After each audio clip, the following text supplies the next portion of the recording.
So now I come back to my original question. Why is consumer confidence weakening? It honestly is probably some of all of this.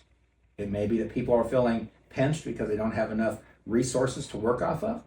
It could be that they're concerned about all of the talk from both the president and the media about tariffs and how that's going to slow everything down.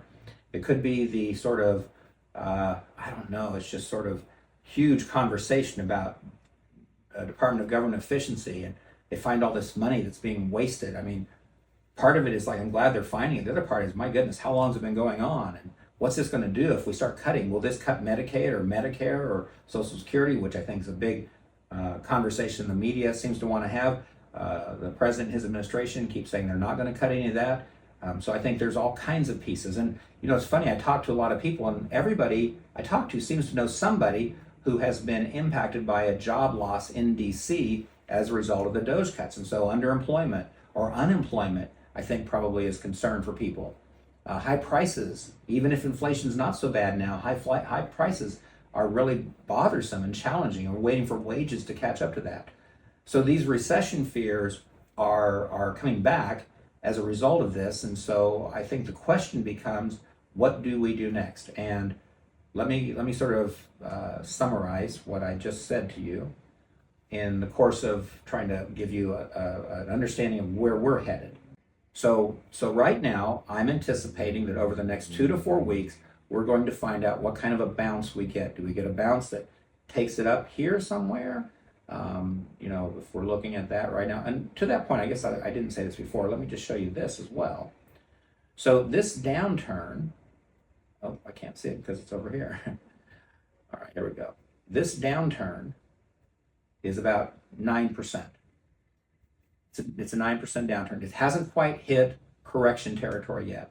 So but it's close. That's almost a 10% down. This downturn has caused that concern, and so I think it's going to bounce back up. Whether it's going to bounce up, you know, 2 or 3% to the 200-day moving average, or it's going to bounce up 5% to the 20-day moving average, or maybe 7% to the 50-day moving average. When it bounces, and then depending on what it does, once it hits that point, that's going to be the deciding factor for what we do next. How fast it goes up, how much volume of investment we see going along with it, and at that point, we may choose to get more defensive. What does defensive mean again? It means going to cash. It means choosing things like utilities and consumer staples. A weakening US dollar would be one of those things we look at. Some of these items, like I've just been mentioning, would certainly be ways to help protect our clients and their portfolios in a down market.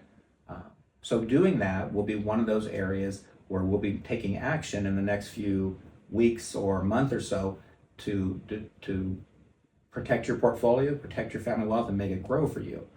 Now, you might say, Frank, I don't want you to wait that long. I want you to do it now. If you do, give me a call and we'll talk about it, because you're the boss, I'm the employee. We're going to do what you want. But my recommendation is that we don't be predictive or proactive at this time. We be patient and we react as information comes into us to help us make really good, solid decisions.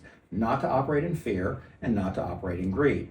If it turns out that we do have that 50% drop in the portfolio, or 30% or 40%, our goal is to make sure that we have protected as much of your money as possible, so that when that time comes and it's time to invest back in again, we have as much capital to work with as possible.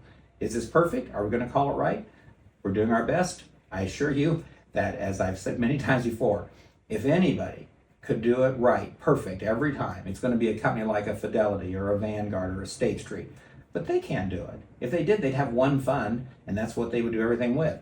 We're all trying to pull together the best resources, and I just want you to know we're working our very best to make sure we stay on top of this for you.